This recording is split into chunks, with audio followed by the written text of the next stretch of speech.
Morning guys. তো দেখো আজকে একদম সকাল থেকেই ব্লগটা স্টার্ট করছি। একদম ঘুম থেকে উঠেই ব্লগটা শুরু করে দিয়েছি। তো এখন আমি তুলসী পাতা দিয়ে বরের জন্য রচা করছি। তারপর একটু বেলার দিকেই মিন্ত্রা থেকে চলে এসেছিলো দুটো পার্সেল। এখন বাজে প্রায় 12টা বেজে গেছে, 12:30 মতো হবে। তো দেখো এই দুটো পার্সেল আমি পরে আনবক্সিং করব।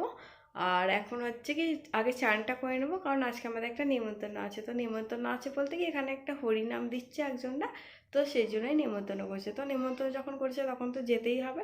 তো চলো তাড়াতাড়ি করে আগে চানটা করে নিই। এখন বাজে 2:15 মতো, আর দেখতেই পাচ্ছ রেডি হয়ে নিয়েছি। তো এবার বেরোবো। তো চলো এবার যেতে যেতে বলি নিমন্ত্রণটা কোথায়। নিমন্ত্রণটা হচ্ছে কি আমাদের পাড়াতেই, আর বাড়ির খুবই কাছে। আর দুপুরবেলা নেমন্তন্ন বলে সেরকম খুব একটা সাজিও নি। আর দেখো আমাদের সাথে সাথে ছোট কালুয়া যাচ্ছে, ও আগে আগে যাচ্ছে, আমরা পিছনে পিছনে। আমরা যেখানেই যাই না কেন ওকে যেতেই হবে। তো এখানে হরিনাম বাড়িতে এসে মা প্রথমে ধূপবাতি দিয়ে নিল, আর তারপর আমরা খেতে বসে পড়লাম। আর আমাদের দুপুরবেলা ভাত খাইয়েছিল, আর নিরামিষ রান্নাই ছিল। আর আমি এই ফার্স্ট টাইম কিন্তু কোনো হরিনাম বাড়ি খেতে গেলাম। আর খাওয়া শেষে কিন্তু হজম করার জন্য 1 প্যাকেট করে হজমোলাও দিয়ে দিয়েছিল। আর হজমোলা খেতে তো আমার সবসময় ভীষণই ভালো লাগে। ফিরে আসার পরে বর দেখছি পার্সেলটা আনবক্সিং করে ফেলেছে, তাই ভাবলাম তোমাদের সাথেও তাহলে শেয়ার করে দিই। তো এর মধ্যে দেখতেই পাচ্ছ 5টা ফগের বডি স্প্রে রয়েছে, আর তার সাথে রয়েছে একটা লরিয়ালের শ্যাম্পু।